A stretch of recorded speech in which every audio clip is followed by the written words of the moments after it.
Hello and welcome to Ditching Hourly. I'm Jonathan Stark. Today I've got an audio excerpt from an answer I provided on my YouTube channel. You can check it out at thejonathanstarkshow.com and it'll redirect you to YouTube if you're into watching videos.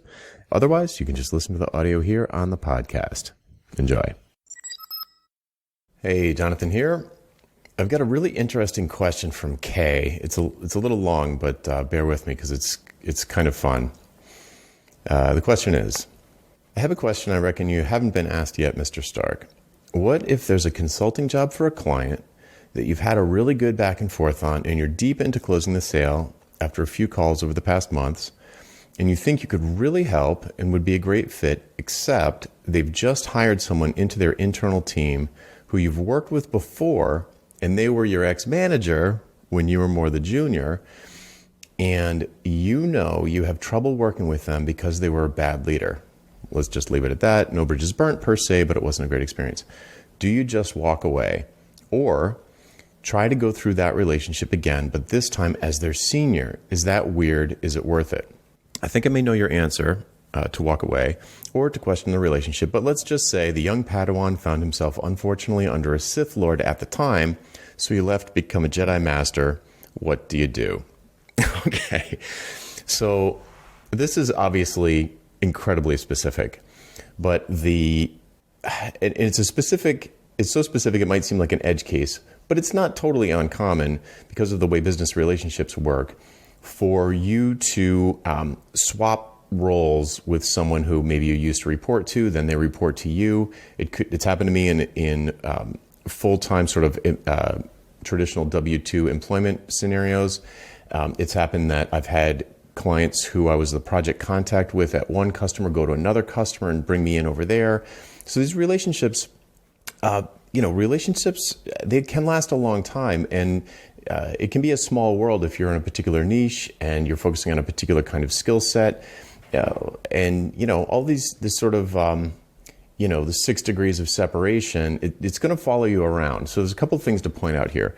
One is that it's never cool to just completely flip out on somebody or just do something completely unprofessional and just think, well, I shouldn't say never. I mean, some people are just toxic and you would be happy to burn that bridge. But I guess what I'm trying to say is that I think whenever I have not been professional for some emotional, personal, political reason, I always regret it. And it's not that I don't, it's not that I don't decide not to work with people, but I still would want to do it in a professional way. So you see the difference? It's like, it doesn't mean that you have to work with everyone, but doing something in an unprofessional way is just going to reflect on you poorly forever and ever. People are going to remember it, the stomping out of the office type of thing, take this job and shove it. That's not good.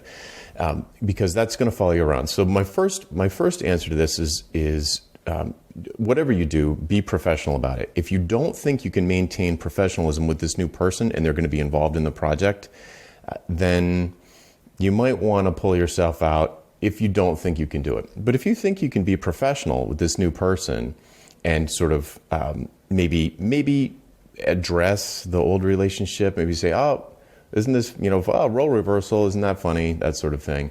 Maybe they won't be a Sith Lord when they're not your manager. Maybe they were just a bad manager. And maybe as, if you are, in a management position over them or in a consulting position over them, maybe they won't be as bad. Who knows?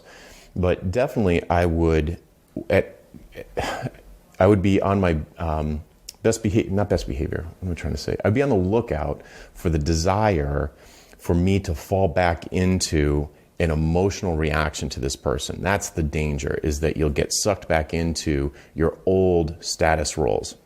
So if you think you can keep yourself out of that and maintain professionalism and do the work, then I would probably go forward, especially if your project contact, who clearly is not this person because they're new, if your project contact has been working to close this deal with you, they perhaps have a fair amount of time and energy invested in this relationship. Maybe they've been reporting to their boss about how the sales process is going and the deal's going to close.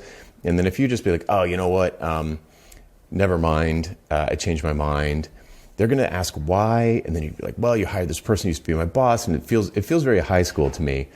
So I think assuming that you believe that you can maintain professionalism working with this person who you didn't love working with before, then I would probably go forward and just be on high alert for any kind of situation where I felt myself getting sucked into any kind of gossipy, emotional, unprofessional behavior. That's really what it would boil down to. Because even if, let's say this didn't happen, let's say this person who you have this past history with, this baggage with, let's say they weren't on the project and this had nothing to do with it.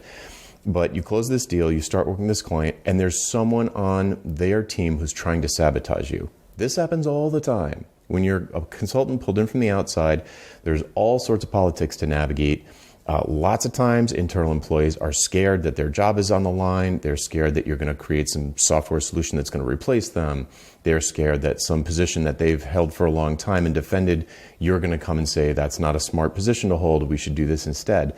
There's all kinds of politics that happen in a consulting relationship anyway. This just has the little additional baggage that you know that you didn't get along great with this person in the past.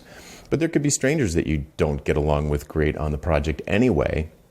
And maybe it's useful that you do have this history with the person in the first place. It will help you navigate the situation maybe a little bit better, as long as you can maintain your professionalism.